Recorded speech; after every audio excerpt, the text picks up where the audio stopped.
Me has tomado en tus brazos y me has dado salvación. De tu amor has derramado en mi corazón. No sabré agradecerte lo que has hecho por mí. Solo puedo darte ahora mi canción.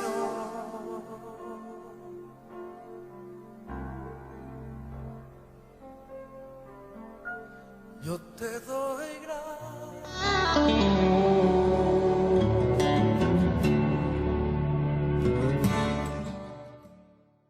Buenos días, hermanos. Buenos días a todos, hermanos, amigos, oyentes que están mirando el video. En el día de hoy vamos a hablar sobre el primer llamado que llega a nuestras vidas. El primer llamado que puede llegar ahora en tu vida.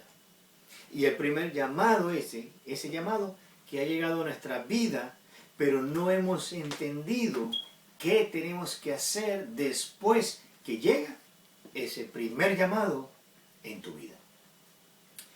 ¿Y qué usaremos como referencia? La palabra de Dios. Tenemos que ir a la palabra de Dios. Y nos vamos al Evangelio de Juan, capítulo 6. ¿Verdad? Nos vamos al capítulo 6. Y ahora leeremos el versículo 37 para entender ese primer llamado que llegó en tu vida. Leemos la palabra en nombre del Padre, del Hijo y del Espíritu Santo. Versículo 37.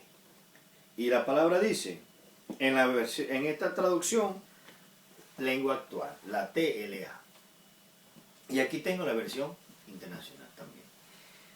Todos los que mi Padre ha elegido para que sean mis seguidores, vendrán a buscarme, dice Jesús, y cuando vengan, yo no los rechazaré. Leeremos de nuevo para entender. Todos los que mi Padre ha elegido para que sean mis seguidores, dice Jesús, vendrán a buscarme. Y cuando vengan, yo no los rechazaré. Hermano mío, oyente, amigo, tú que estás allí, el Señor puede enviarte a buscar a Cristo.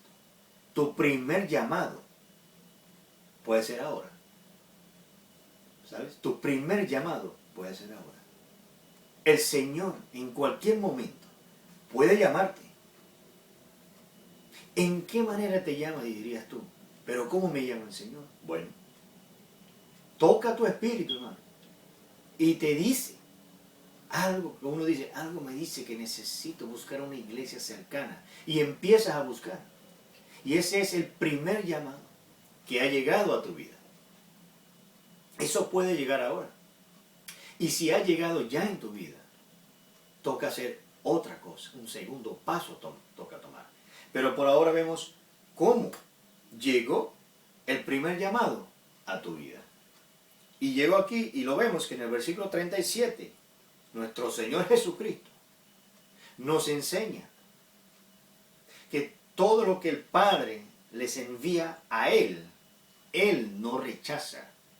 Quiere decir, ¿sí?, que el Señor te miró.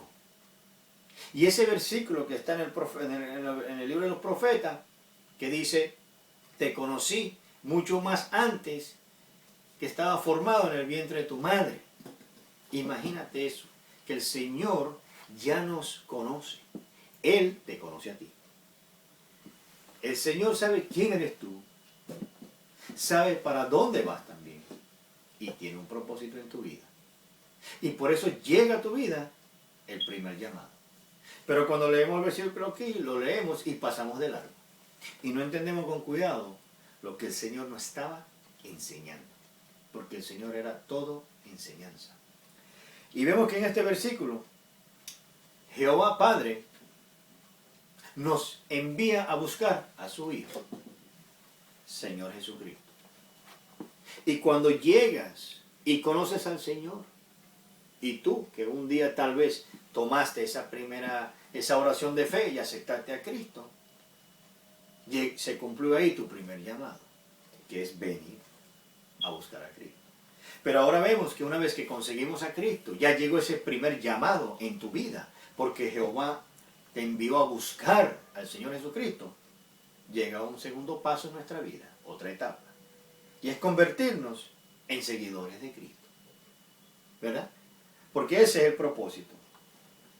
Porque en el versículo 40 leemos lo siguiente: y mi Padre quiere estar seguro de que no se perderá ninguno de los que Él eligió para seguirme.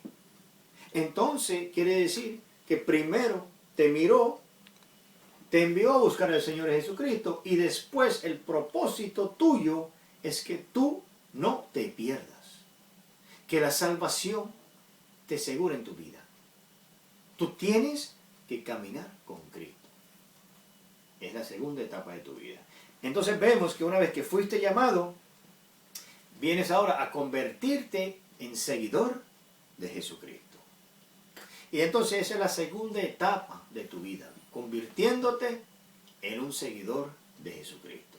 Ya vino tu primer llamado, y ahora que conoces al Señor Jesucristo, ahora está tu segunda etapa, tu segundo llamado, diría yo, que es conociendo a Jesucristo, ¿verdad? Y vemos en el versículo 55, leemos lo siguiente: mi cuerpo es la comida verdadera y mi sangre es la bebida verdadera. El que come mi cuerpo y bebe mi sangre vive unido a mí, y yo vivo unido a él. Entonces vemos en el 55, versículo 55, que nos llamó a estar unidos con Cristo. En otras palabras, ser seguidores de Cristo, ¿verdad? Y si no, vamos ahora al versículo 29, estamos en el mismo capítulo, la palabra nos dice: lo único que Dios quiere es que crean en mí, dijo Jesús, que soy a quien Él envió. Versículo 29 refiere a que tenemos que creer en Jesús. Y lo que leímos en el 55 es que Jesús dijo que Él es el pan, tenemos que comer de Él y tomar su sangre. Está aquí revelado en el 29, que quiere decir, lo único que Dios quiere es que crean en Él. Y comer ese pan de vida quiere decir que es comer de Cristo. Ese pan de vida es, versículo 29, que es creer. Y el que cree en mí es como el que come el pan. ¿Me entiendes? Y vemos aquí en el versículo 31, ahora vemos, nuestros antepasados comieron el maná en el desierto. Según la Biblia, el maná es el pan del cielo. Y esto es lo que representa a Jesucristo. Creer en Él representa ese maná que comieron los antepasados en el desierto. Y ahora vemos aquí en el versículo, en el pasaje 55, que Jesús reitera aquí que Él vivirá unido a nosotros y nosotros a Él. Entonces vemos que esto es recíproco. El Señor tiene su parte en tu vida y tú tienes la tuya con Jesucristo. Y esta es la parte que yo vengo a decir, que nosotros, todos nosotros, tenemos que caminar con Cristo, convertirnos en seguidores de Jesucristo. Esa es la segunda parte de tu vida, porque el propósito del Señor enviarte a conocer a Jesús es que tú no pierdas tu salvación. Porque ¿cómo la mantienes? Es comiendo y bebiendo ese pan, que es creer en el Señor Jesucristo. Amén, hermanos. Dios le bendiga. Me has tomado en tus brazos y me has dado salvación.